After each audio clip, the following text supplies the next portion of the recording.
Gracias por responder a nuestra invitación, te agradecemos mucho, Silvio, y te vamos a presentar un poco. Acá tenemos un público variado, intensivistas, ¿sí? Residentes de pediatría y algunos alumnos de la PFO. Así que somos un público variado que te vamos a escuchar con mucha atención por tu larga experiencia. Silvio es subjefe de la Unidad de Cuidados Intensivos Pediátricos del Hospital Austral y director del Comité de Oncología Crítica de la Sociedad Latinoamericana de Cuidados Intensivos Pediátricos. ¿Digo bien? Ya no. ¿Ya no? Bueno. No, soy el vicepresidente de ahora de la CIP. Como tomé la vicepresidencia, dejé la dirección del comité y soy vicepresidente de la CIP, sí. Excelente. Bueno, Silvio, cuando vos quieras. ¿Se ve bien o tengo que poner pantallas? Se ve perfecto. ¿Están todos bien? Listo. ¿Vos pusiste pantalla completa? No, por eso le estoy diciendo. Sí, cuando quieras. ¿Estoy bien o pongo pantalla completa? ¿Qué dice? Por favor, pantalla completa. Ahí voy. Espera un momento. Bueno, espero que lo hagan eso antes. Tengo que salir de acá. La copita tenés ahí, ¿no tenés abajo, no? Estoy buscándola. Ahí abajo. Está cerca, un poquito más a la izquierda. Una copita. Porque el Meet lo manejo menos, ¿sabes? No. Pero de acá la estoy viendo, ¿eh? Abajo de la mano del pingüino. Abajo de la mano izquierda del pingüino, ahí Sí, está la pero campanita. no entro acá. Tengo que salir en de el acá. Power lo tenés que hacer, en el PowerPoint lo tenés Claro, que hacer. claro. Ahí está. Tengo que salir de acá y... Pero dame 2 segundos, ya salí. Sí, si no hay ningún apuro. Ahí voy. ¿Se escucha? Sí, escuchar se escucha perfecto. Y ver también se ve perfecto, pero si se puede ver más grande, mejor. ¿Ahora? ¿Se ve grande o no? ¿Vos lo estás viendo pantalla completa? Claro, por eso. Y no, hasta que vos no lo veas pantalla completa, yo Sí, tampoco. lo estoy viendo pantalla completa, ¿eh? No, decirle que comparta. Yo lo veo pantalla completa. Doctor, deje de compartir y comparta toda la pantalla, no solamente el PowerPoint. Compartir pantalla completa tenés que poner vos. Ahí voy. Pero qué raro que se vea. Maca, te necesitamos. No.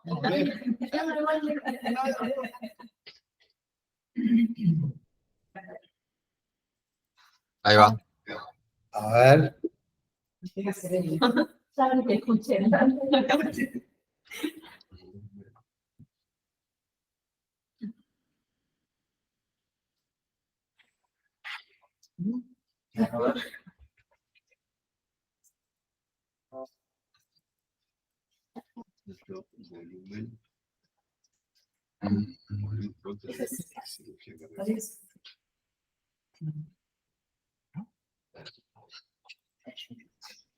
Dame 2 segundos. Sí, sin ningún apuro.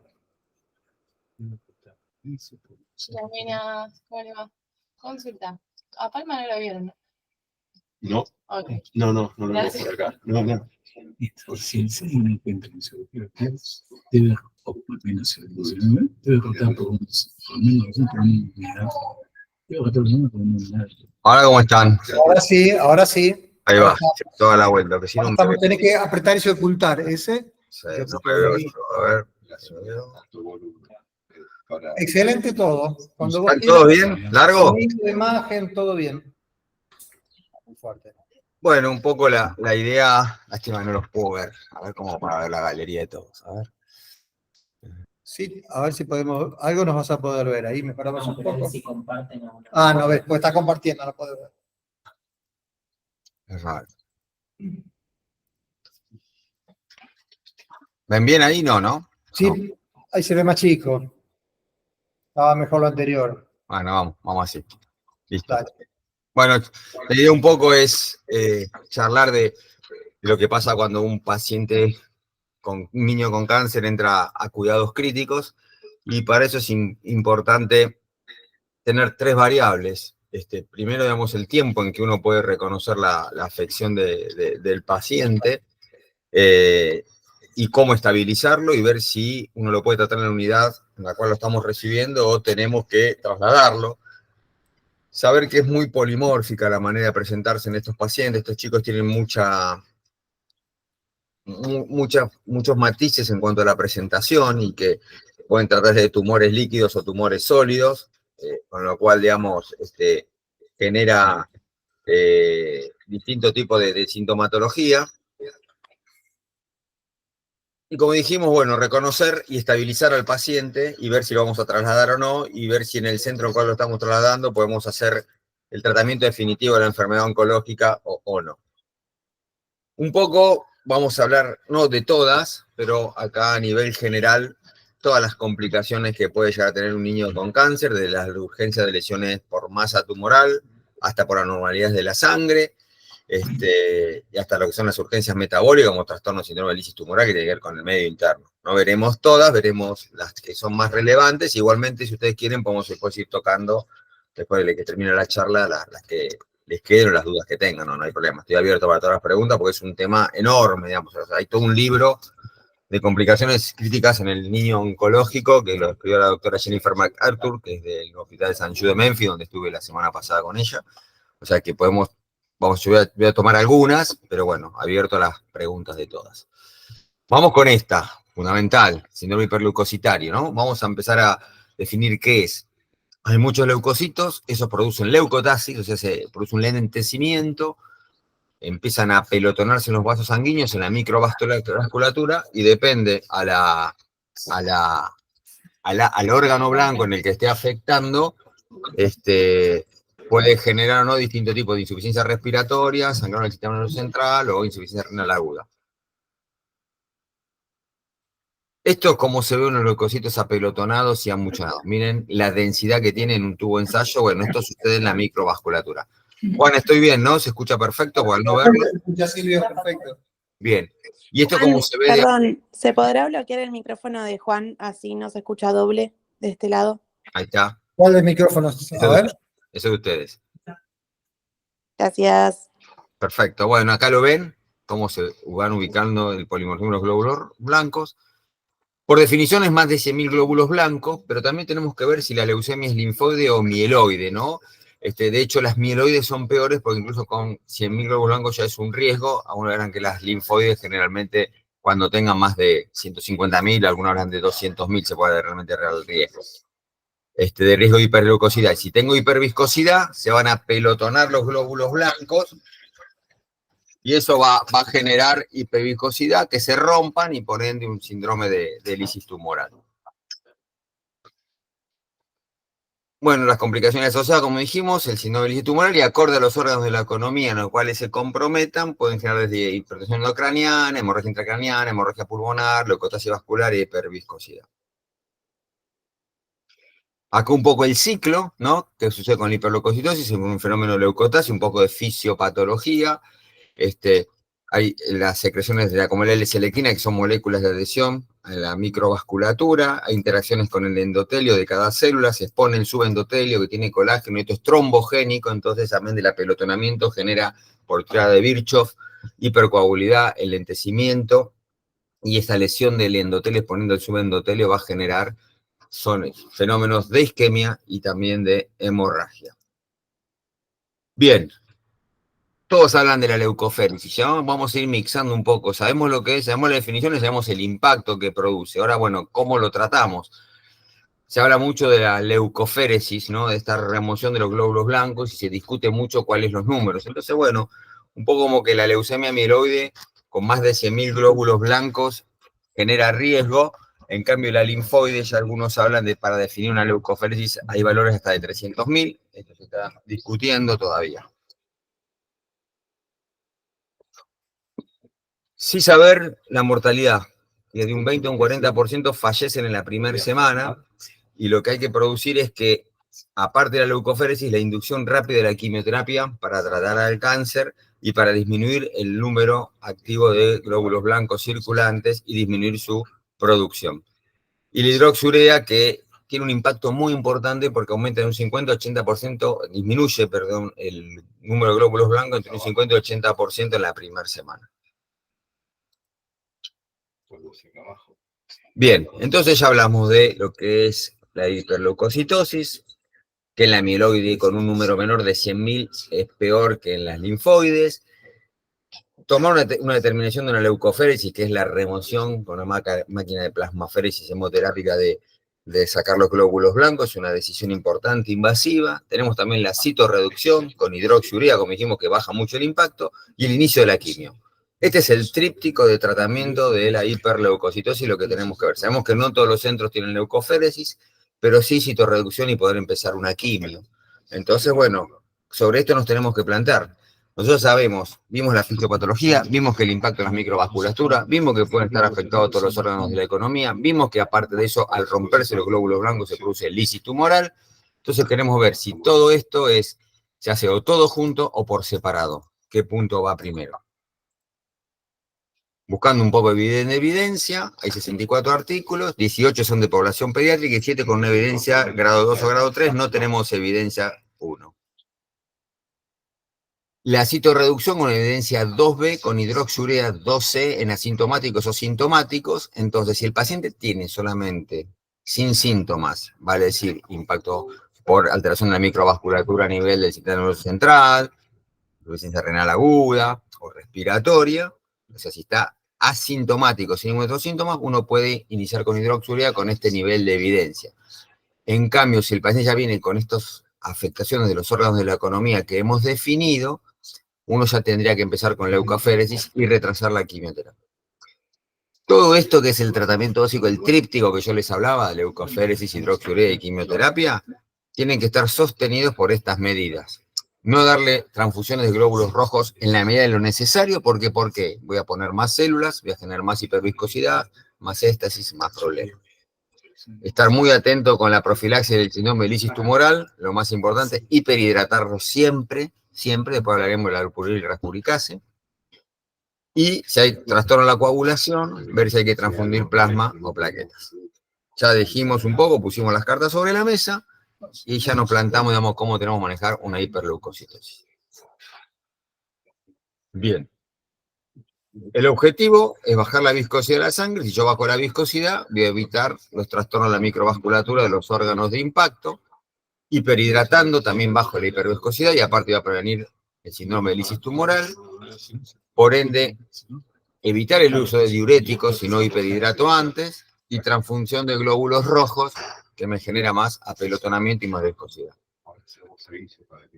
Citorreducción, como dijimos, y la leucoféresis para las mieloides, un número de 100.000, las linfoides en discusión entre 250 y 300. Y empezar rápidamente con quimioterapia, así sea a dosis pequeña, hay que convencer a los oncólogos de esto. Nosotros como intensivistas tenemos que decir que mientras estamos haciendo leucoféresis en los centros que se puedan hacer, mientras estoy hiperhidratando, en todos los centros lo puedo hacer, hidroxiurea para bajar los glóbulos blancos, hay en todos los centros que se presentan de manejar pacientes oncológicos, convencer al oncólogo de empezar con la quimioterapia, así sea a pequeñas dosis. Bien, como dijimos, con esta evidencia, paciente asintomático, empezar con hidroxiurea y la leucoféresis, inicio de quimio en el paciente sintomático. Dijimos también el fallecimiento, el impacto que produce y saber que en la medida que yo pueda iniciar la quimio es el único tratamiento que ha mostrado que mejore la sobrevida. Vale decir, por más que yo baje los glóbulos blancos con hidroxiurea, hiperhidrate para bajar la viscosidad o hasta le haga leucoféresis para hacer la remoción de los glóbulos blancos, esos blancos se van a volver a producir rápidamente de manera exponencial. Por ende, tengo que iniciar la quimioterapia y esto hay que convencer o que discutir y ponernos de acuerdo con los oncólogos en protocolo de poder empezar una quimio y nosotros desde la terapia sostenerle al paciente para darle todas las pautas para que comience con la quimio. Bien. Lisis tumoral, un poco charlamos, viste, muy a profundamente esto, pero hay algo que deviene del síndrome de lisis tumoral, que cuando hay tantos glóbulos blancos se rompen y de la hiperleucocitosis se produce el síndrome de lisis tumoral, o cuando hay mucha masa tumoral se rompe espontáneamente o cuando uno hace la inducción con corticoides y se empiezan a liberar todos los metabolitos y los iones que están dentro de la célula. Entonces estos desórdenes metabólicos van a producir lo que ahí vemos: hiperuricemia, hiperfosfatemia, hipercalemia, hipocalcemia, con todos estos trastornos que pueden generarnos impactos en distintos órganos, los cuales el que más sufre es el corazón y el riñón en ese orden. como dijimos, digamos, está asociado a la destrucción celular, de enfermedades muy linfoproliferativas. Algunas tienen mayores factores de riesgo, las neoplasias que son muy sólidas, tipo los linfomas, de Burkitt, las leucemias de células T, que tienden a lisar. Y el fenómeno que dijimos antes, en la primera parte de esta charla, que es la hiperleucocitosis. Luego hay tumores que son más sensibles al tratamiento antineoplásico. Uno hace una inducción con corticoides y los pacientes lisan mucho, uno tiene que estar preparado para esto. Hay varios marcadores. El LDH arriba de 1500 es un marcador muy sensible, lo cual es muy importante, digamos, poder dosar el LDH en el centro en el que estamos. Hay una contracción de volumen importante, impacto renal, orinas disminuidas, orinas más concentradas. Y ver que el ácido úrico, cuyo valor arriba de 7 u 8, acorde al sexo femenino o masculino, es un valor anormal, cuando, digamos, empieza realmente a tener complicaciones, un valor de 10 a 15 miligramos por decilitro, y realmente hay cifras que son mucho mayores que estas en los pacientes que están lisando mucho. Producen síntomas neurológicos, como letargia, y lo que más nos preocupa es también la toxicidad renal, que es más frecuente. Si bien es más grave el impacto a nivel del sistema nervioso central, lo que primero se afecta es la toxicidad renal por impacto renal directo del ácido úrico. Acá está el impacto renal y los cristales de ácido úrico, como pueden ver. Túbulo contorneado proximal. Importante, digamos, tener orinas alcalinas para esto, ¿no? Porque es donde se produce el intercambio de ácido úrico. Bien, tengo el ácido úrico, tengo que hacer dos cosas. Eliminarlo y evitar que se siga sintetizando. Y ahí se abre otra discusión. Sí, Silvio, te interrumpo, ¿puede ser? Sí.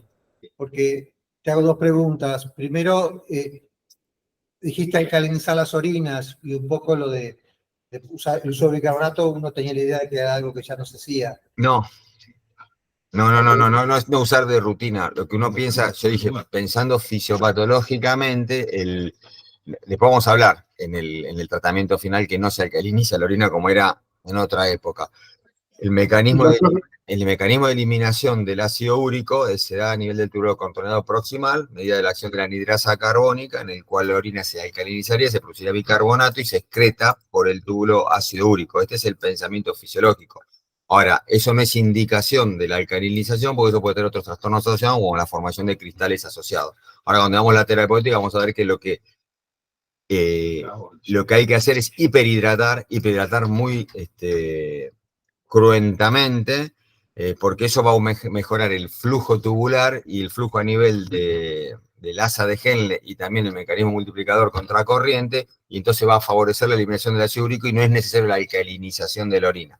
Lo que yo comentaba era que con una orina alcalina se elimina el ácido úrico, pero para lograr esa orina alcalina, aumentando el flujo tubular con alguna hiperhidratación previa, es mejor que alcalinizar la orina. Ahora en el tratamiento lo veremos. Vale.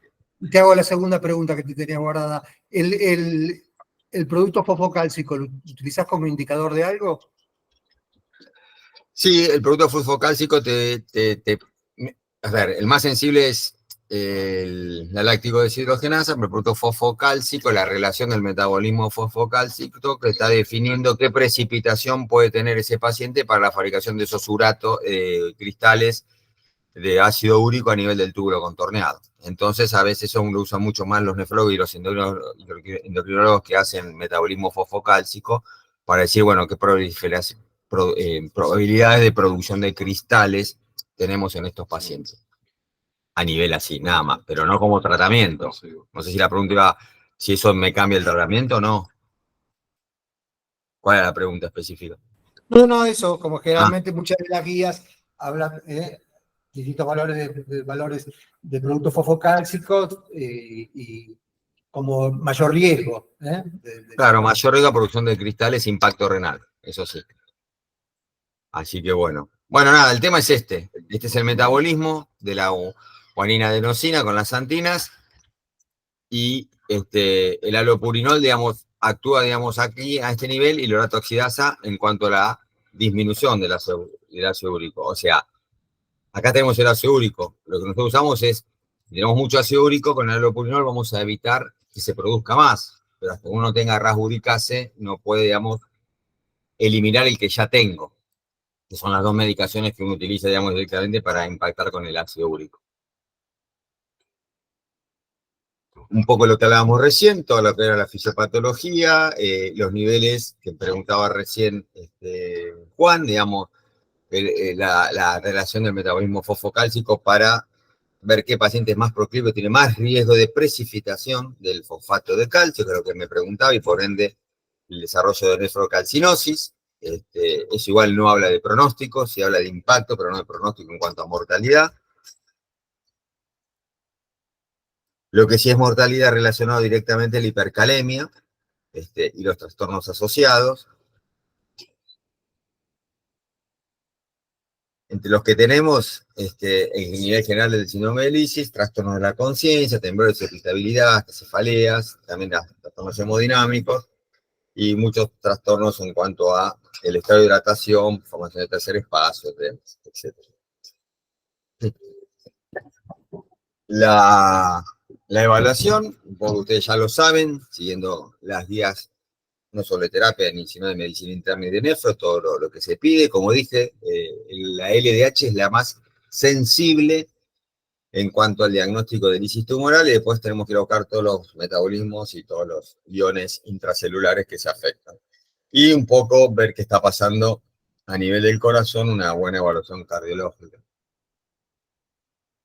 Lo ideal es prevenirlo, como dijimos, y el santo grial de esto es la hiperhidratación. Algo tan simple como es la hiperhidratación, ¿no? O sea, no forzar la diuresis ni con diuréticos, ni alcalinizar la orina, sino tener al paciente bien hidratado para que aumente mucho el flujo plasmático renal efectivo, aumente el flujo tubular, y eso por sí solo va a eliminar el ácido úrico, logrando una alcalinización por estímulo de la anhidrasa carbónica, sin yo tener que ponerle, acá vuelvo a la pregunta, a la observación que me hizo Juan antes, cuando yo hablaba de una orina alcalina, no de alcalinizar la orina, sino que se alcaliniza por la propia hidratación y estimula la anhidrasa carbónica a nivel del túbulo contorneado proximal. La hidratación es con 3.000 mililitros metros cuadrados día, y diuréticos luego que yo logro una buena hidratación. No poner diuréticos si no tengo una buena hidratación. Acá con las especificaciones. Como dijimos, esto está en discusión. En una época se alcalinizaba, incluso con pH de 7.5-8.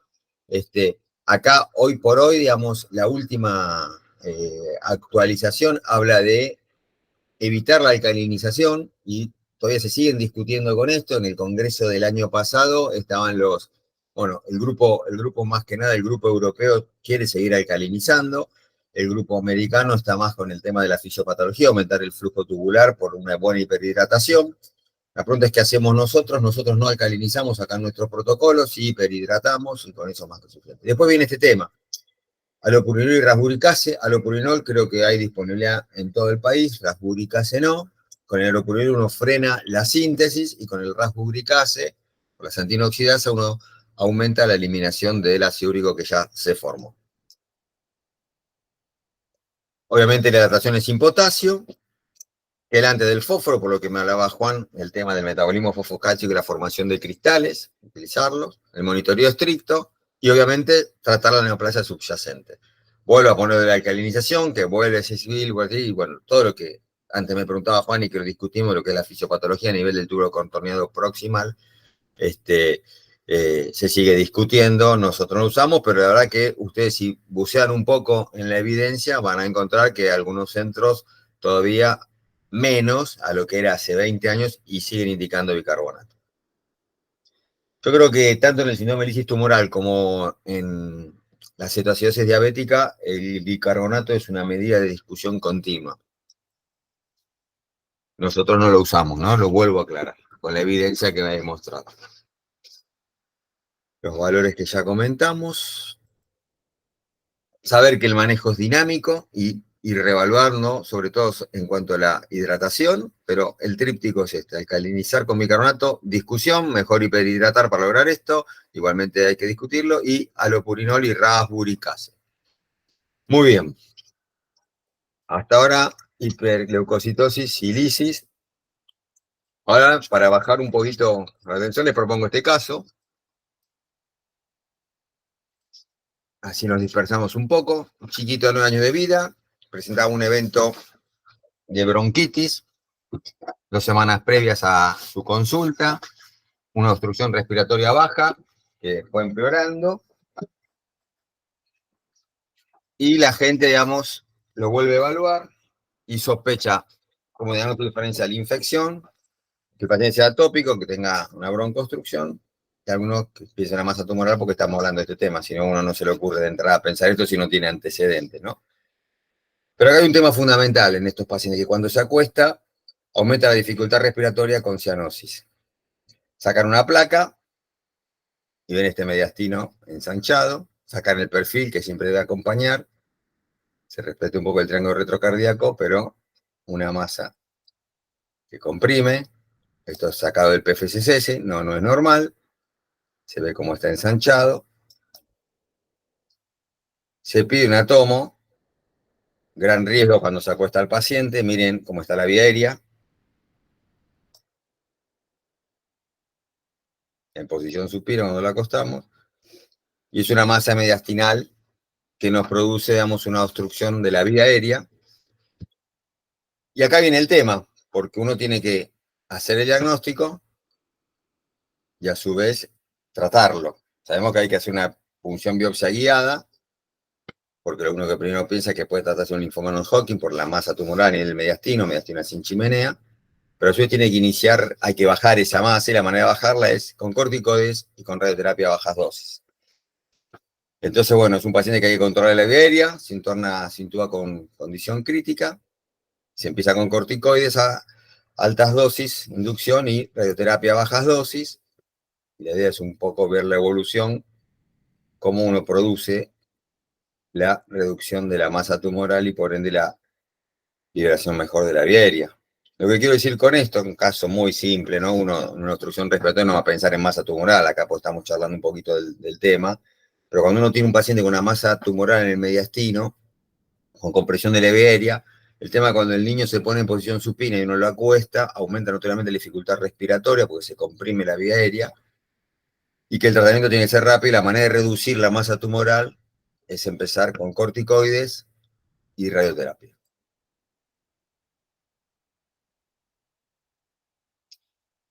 Aparte del compromiso que pueden llegar a tener de la vía aérea, hay compromiso también del retorno venoso, compromiso de vena cava. Entonces, son síndromes, digamos, de compromiso de vena cava. El diagnóstico también es por tomografía.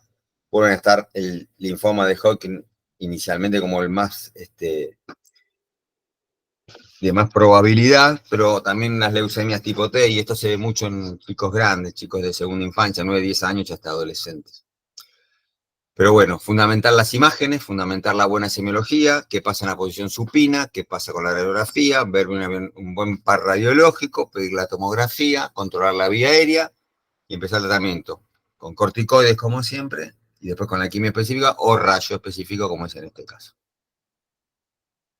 Aquí ven la tráquea comprometida, la masa mediastinal, cómo comprime la tráquea y disminuye el retorno venoso. Estos pacientes pueden tener edema en esclavina, gasto cardíaco, digamos, bajo por disminución del retorno venoso y por ende no mecanismo Frank-Starling, sino una obstrucción a la entrada de sangre del corazón. Bien.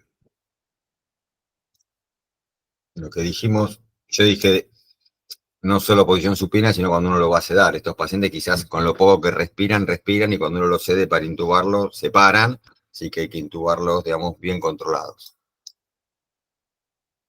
Muy bien, lo que dijimos, corticoides, radioterapia, para empezar, realmente los corticoides siempre para empezar, pero bueno, depende de cada tipo, y en este caso radioterapia reduce mucho, y después sí la quimio definitiva.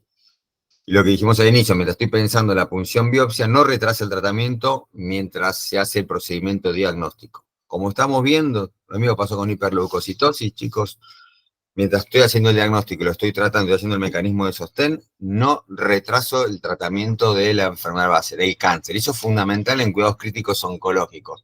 No digo, lo estabilizo, después, no. Y después empiezo el tratamiento con quimio. Uno tiene que discutir mucho en la medida que tenga unas ventanas de oportunidad de estabilidad del paciente, empezar con el tratamiento de quimioterapia. Creo que eso es un mensaje fundamental para los que hacemos muchos cuidados críticos oncológicos que tratamos un poco de ver.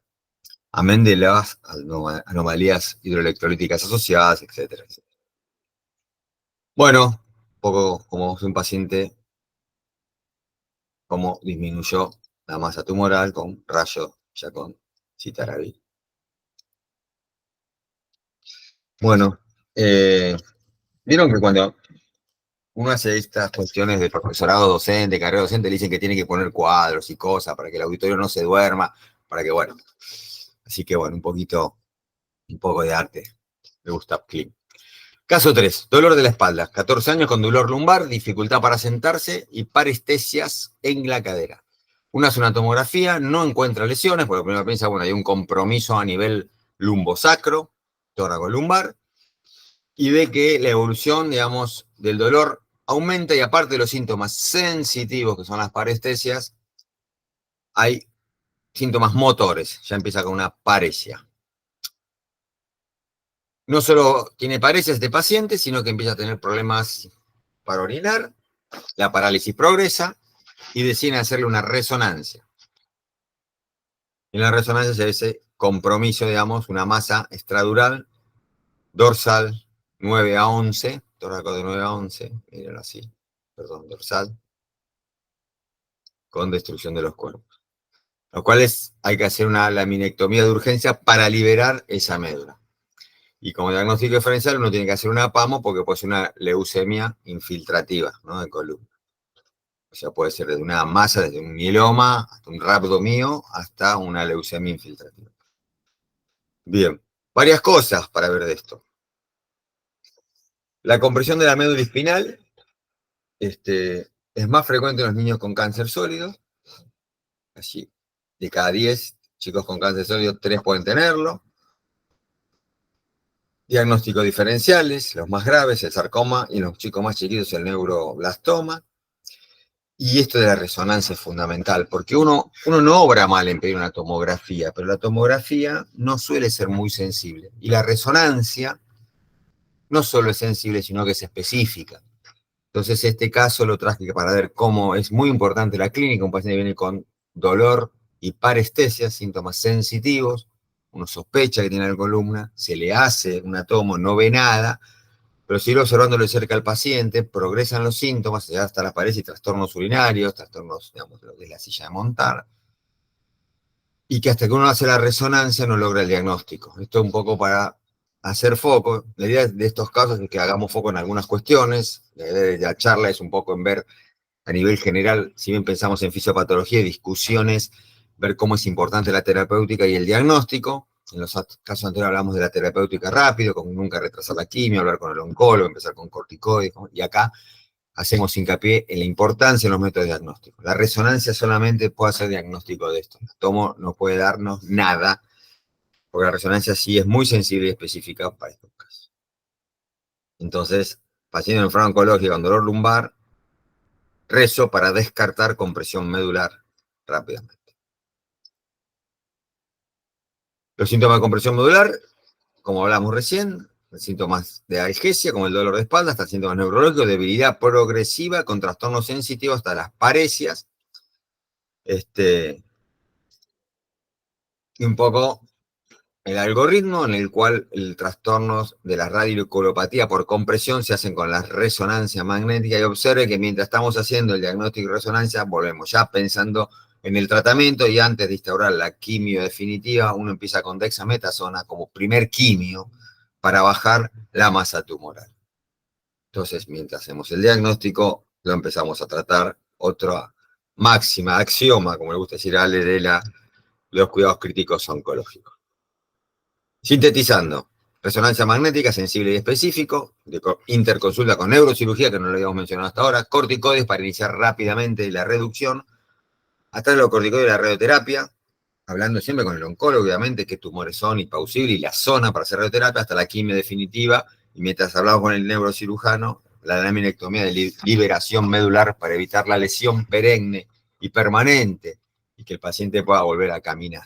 Así que bueno, fundamental. Como un caso simple, vamos a poder llegar a complicarse hasta una secuela tan importante como una parálisis permanente. Bien. Otro caso. Rápido, 5 años. Historia de cefaleas. Se trató con ibuprofeno, naproxeno, lo que quieran. de tanta cefalea tiene déficit atencional en el jardín, hay trastornos del aprendizaje.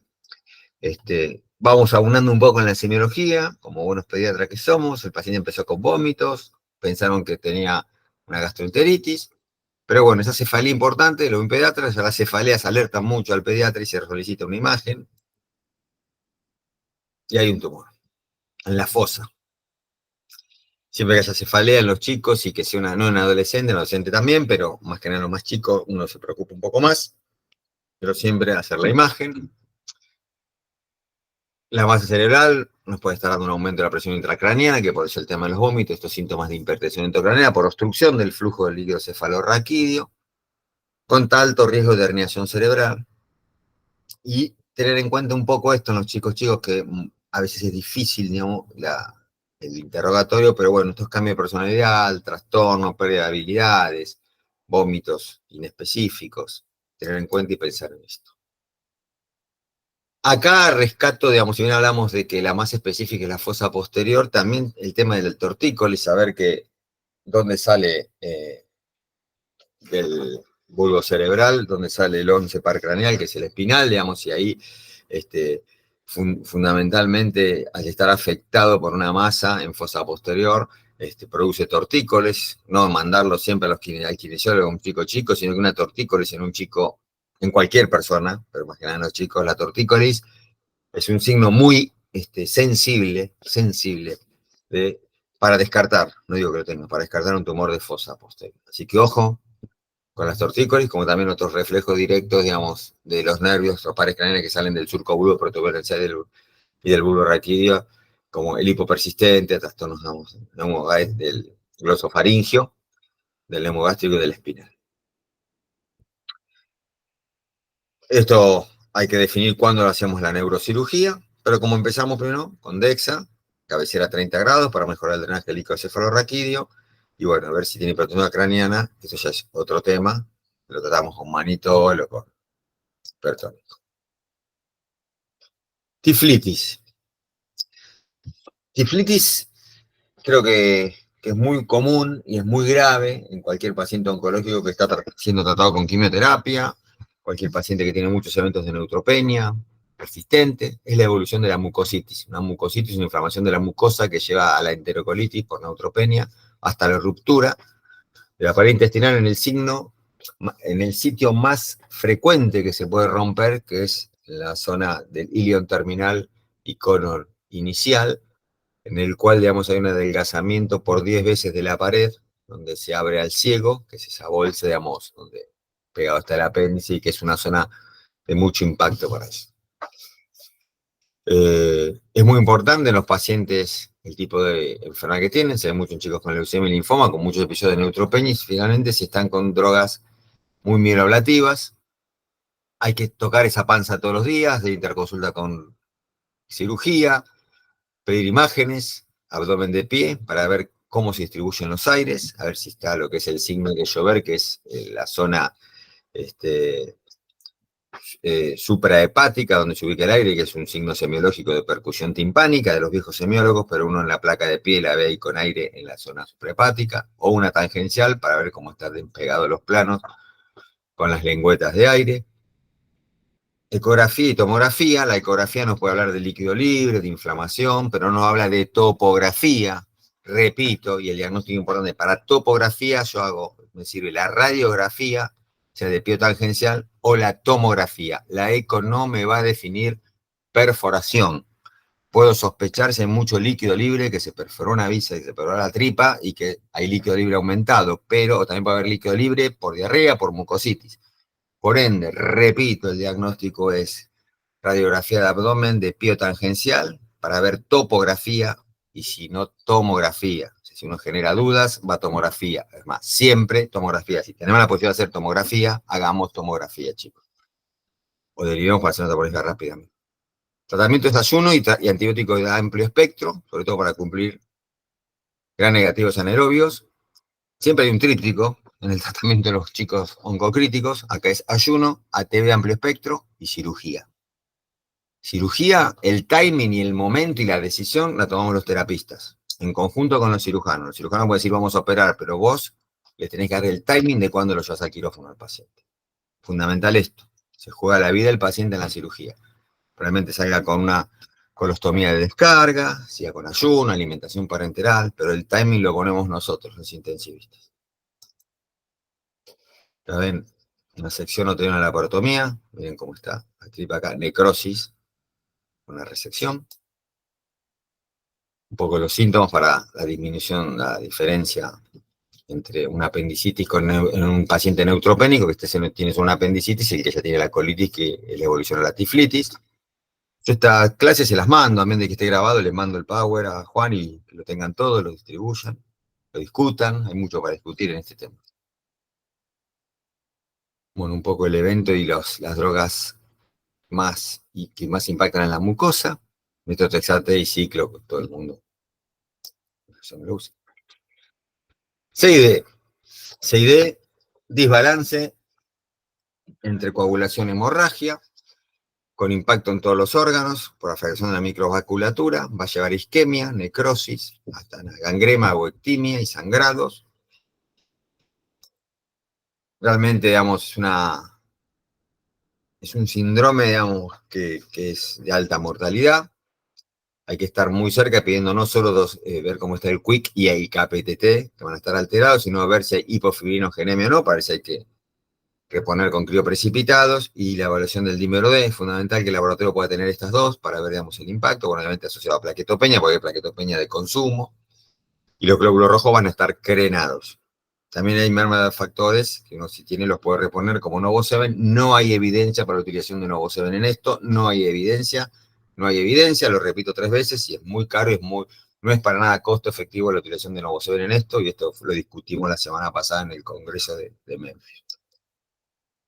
Silvio, te hago una pregunta. En tu experiencia, la SID que vos has visto en pacientes oncológicos, ¿la has visto asociada a la enfermedad oncológica o a la infección? No, sin duda que la enfermedad oncológica te genera un background importante para el desarrollo de la SID, pero lo que te la desencadena en la mayoría de los casos es la infección asociada o el AGE, que es la enfermedad de infarto contra huésped en los pacientes trasplantados de médula ósea, cuyos donantes son no relacionados, no related. En esos los que vimos que desarrollan mucha CID. Los pacientes trasplantados de médula ósea con donantes no relacionados y que hacen una enfermedad injerto contra huésped, que es una población especial del oncológico, y si no, la infección asociada en el paciente oncológico. Y si no, en algunos casos, en los pacientes que tienen mucha hiperleucocitosis y tienen mucha masa tumoral, en el primer mes de diagnóstico en el cual uno empieza con el tratamiento, que hay más que CID, Juan, es un fallo multiorgánico, y del fallo multiorgánico ya viene la CID asociada. La CID está asociada a muchas cosas. La más frecuente es la infección, pero cualquier descalabro, digamos, del hemodinámico te lo puede llevar. Sacamos un paciente de ECMO y tiene CID, por ejemplo. Pero bueno, yendo a tu pregunta específica, es en un paciente con un background oncológico importante que desarrolla una infección. Esa es la más frecuente. No excluyente, pero más frecuente.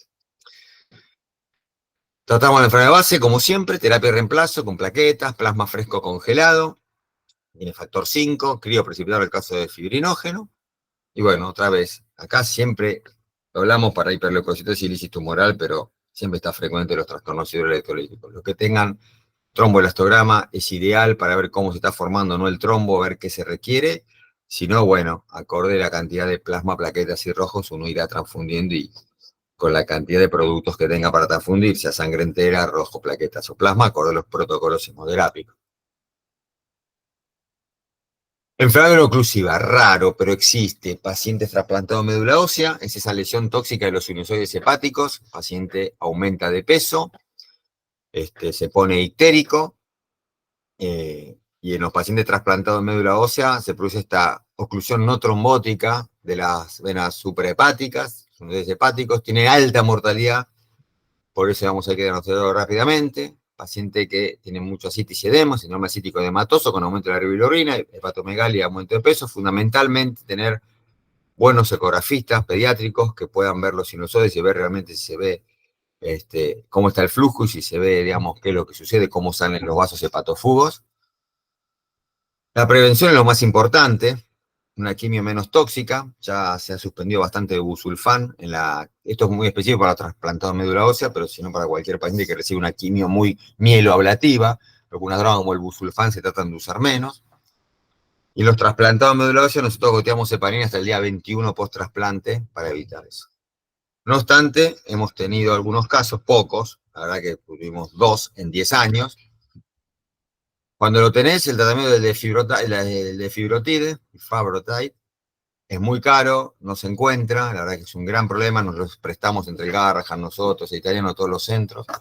Este es el que realmente teliza los coágulos de sangre, pero la verdad que hay que evitar llegar a esto y hacer esto. Quimios menos tóxicas, este es un poco el informe, lo que les digo, que en los últimos 10 años las quimios son menos mieloablativas, ya el paciente para un trasplante de médula ósea no llega a cero blancos como era hace 20 años, sino que se lo trasplanta sin ser tan mieloablativo, y el goteo de heparina.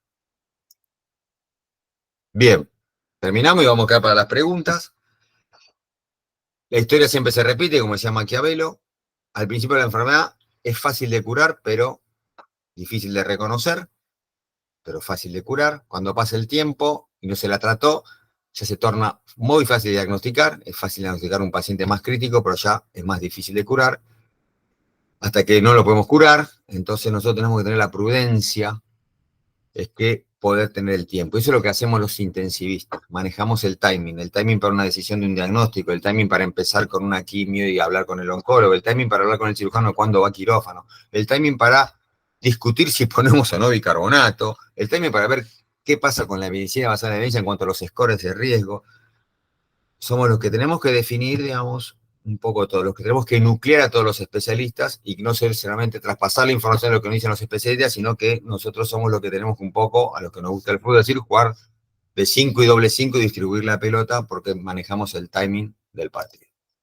Saludos, es el equipo de Hospital Austral y estoy para las preguntas. Gracias.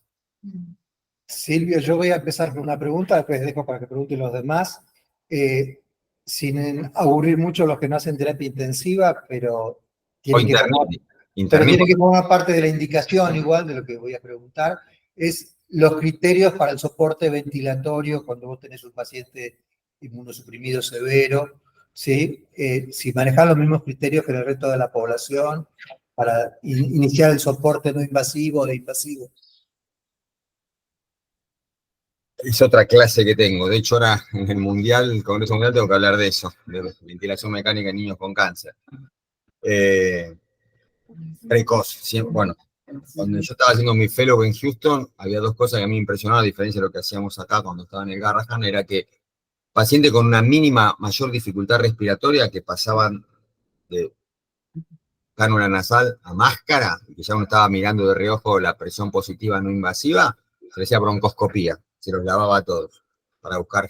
La broncoscopía servía para buscar si había un germen que estaba asociado a esto o enfermedad de base oncológica.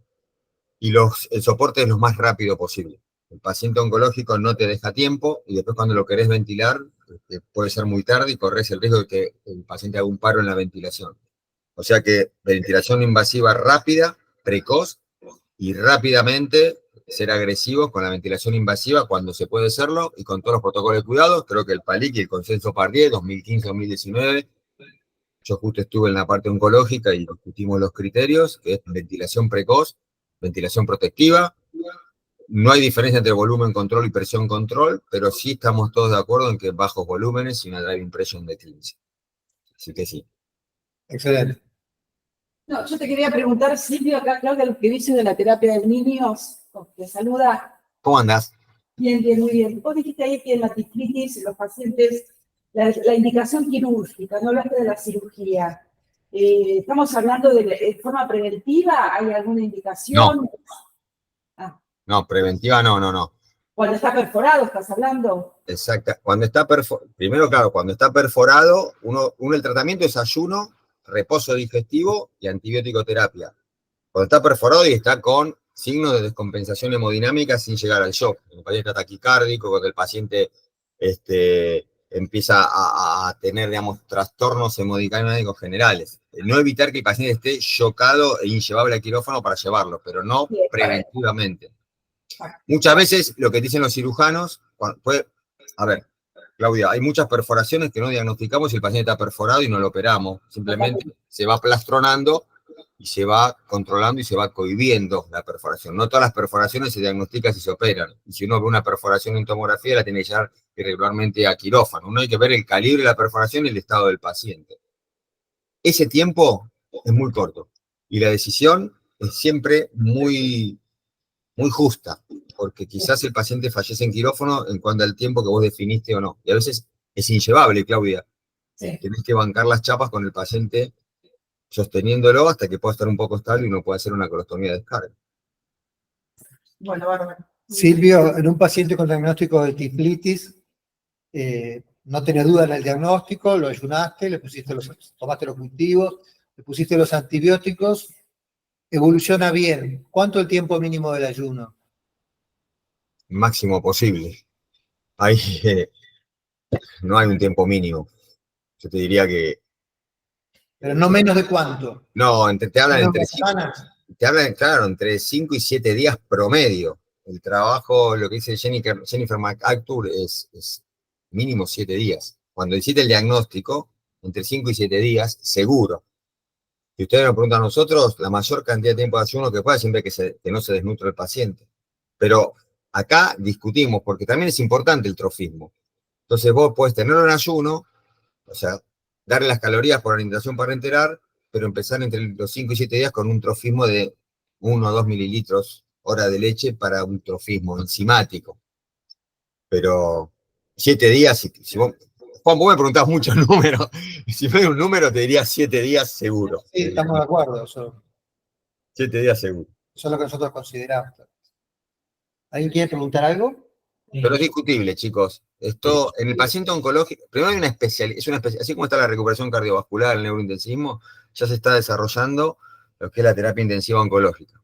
De hecho, yo trabajo en St. Jude, en Memphis, voy 4 veces al año allá, 4 meses al año, y se está desarrollando el fellow de esto. Ya está. Entonces, es muy específico. Y te cuento que todas estas dudas que hoy planteamos, se siguen planteando. Quizás hoy estamos hablando de esto y después, como decía Claudia, que se planteó en un momento, se hace, así uno no vea ni siquiera, Claudia, la perforación, se hace una colostomía de descarga, como el uso del VAC, de presión neumática para las heridas, para el ectima gangrenoso, si es en perineal o no, como la no indicación o la limitación del tratamiento en otros pacientes, que ahora se hacen, trasplantes, etc. O sea, está todo es muy dinámico, lo cual está bueno. Sí, vas a preguntar algo. No, iba a consultar sobre el síndrome de lisis tumoral, que tenía entendido que era el causante originalmente era las primeras sesiones de quimioterapia, pero usted, doctor, nombró al inicio de los cursos de corticoides, que también pueden ser una causa. Mira, la lisis tumoral es cuando se lisa el tumor, y así puede ser cuando empezás con la quimio. Algunos pacientes, los que son quimiosensibles, más proclibles, cuando empezás con la inducción con corticoides, empieza a lisar el paciente, y otros lisan espontáneamente. Claro. Un rhabdomyosarcoma, vos por ahí no lo empezaste con quimio, me pasó en el Garrahan, y venían pacientes con signos de lisis tumoral, no se había hecho quimio, se hizo una panza así, se hizo el diagnóstico así, gravísimo, un rhabdomyosarcoma, y lisan espontáneamente. Entonces, lo que no tiene la célula oncológica neoplásica no tiene inhibición por contracto. Cuando va creciendo, crece una arriba de la otra hasta que hace la masa y se rompe. Y eso es variable. Las estirpes, los mielomas, los rhabdomyosarcomas, lisan espontáneamente. Otros como el neuroblastoma no, es lo que tú dices, que es lo más común, porque lo vemos en niños, lo más frecuente es el neuroblastoma. Cuando empezás con la quimio, ahí lisás. Y otros con el corticoide, que a ver, yo cuando los corticoides lo meto dentro de la quimio en estos casos, ¿no? Yo lo considero como una quimio el corticoide. Gracias.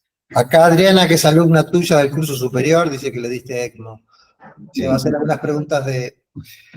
Sí, tenemos pacientes oncológicos en ECMO. Eso es lo que hablé en el congreso la semana pasada de St. Jude, el paciente en ECMO. Así que lo que quiera que querés preguntar. Sí, yo era en el contexto de un paciente con hiperleucocitosis que le vamos a hacer leucoferesis. iniciamos con una sesión y observamos que hay un descenso de los leucocitos, pero más o menos, ¿cuántas sesiones es lo que requiere el paciente? Sabemos que después de la sesión hay como un efecto rebote, ¿viste? ¿Es muy frecuente esto? Es siempre frecuente. La primera sesión de leucoféresis, Adriana, te va a definir cómo la tolera el paciente. La verdad que hay pacientes que se mueren en la primera sesión de leucoféresis o que no la toleran bien y que vos no puedes hacerle muy seguida al otro día. Y ahí tenés que seguir con la hidroxiurea de base y los corticoides y hasta que vos empezar la quimio. Pero esa primera sesión es la que te va a definir un poco cómo se la banca o no el paciente. Lo lógico es hacerla al inicio. Hay distintos protocolos, hablan de días continuos y descanso de 3 días o días alternos de entrada. Nosotros vemos la respuesta, hacemos días continuos, primeros 3 días, y después hacemos días alternos. Eso viendo cómo respondió la hidroxiurea con el corticoide y ya empezamos con la quimio, con la citarabina, por ejemplo, que es la primera droga que usamos, para hablar de una leucemia, que es lo más frecuente que uno hace leucoféresis, ¿no? Entonces, la primera... Silvia, te hago una pregunta. ¿Hay un número cuando vos dejás de hacer leucoféresis y haces una primera, te bajó a 280.000 y vos decís, bueno, lo espero, o no? O simplemente... No. haces... Si respondió bien, le seguís haciendo leucoféresis.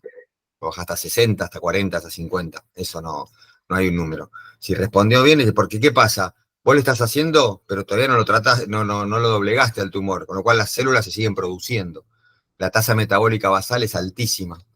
Claro. Entonces, si te bajó de 230 a 100, que es una LLA, y decís, bueno, estoy menos de los 250, 300, estoy en 100, no es una LMA, me la banco, vos por ahí no lo hiciste, y a las 24, 48 horas tenés 300 otra vez.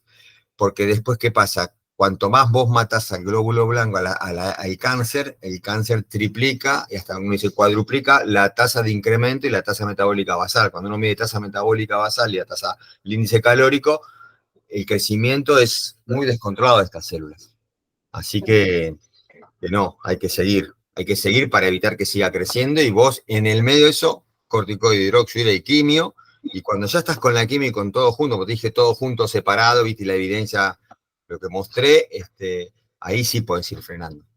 La quimio es el tratamiento, con esto sostenemos, con la leucoféresis, hidroxiurea, con la hiperhidratación, sostenemos hasta que la quimio tenga su efecto. Gracias. Yo te hago una última pregunta. ¿Viste en algún paciente, no a largo plazo, que es lo que está descrito, en agudo toxicidad cardíaca por la quimio? Sí, a full. Sí, uno lo pusimos en ECMO, paciente, digamos, con adriablastina, larga data, y que ingresó y en la inducción del trasplante hizo una insuficiencia cardíaca, fracción de acortamiento 15%, soporte, bueno, levosimendan, etcétera, terminamos poniéndolo en ECMO. Sí. Se recuperó el chico, digamos, la discusión de ECMO era, bueno, ¿tiene o no tiene chance? No había pasado el tiempo que nos damos para que dé el engraftment, era un relacionado, o sea, de hecho hizo después el engraftment, le fue bien ese chico, pero bueno, lo pusimos sin haber hecho el engraftment y esa fue mi gran duda, porque yo sí tengo que estar bien seguro que el paciente que la médula prendió para poder ponerlo, pero llevaba menos de 21 días de trasplantado, y lo pusimos porque fue muy directa a Juan la toxicidad cardíaca, entonces por eso lo pusimos.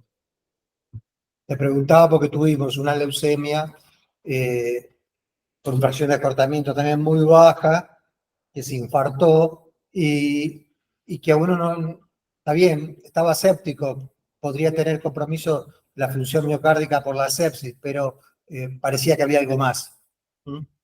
Sí, no, y ahora cada vez menos, pero las quimios que eran muy mioablativas afectaban el corazón y producían falla cardíaca asociada.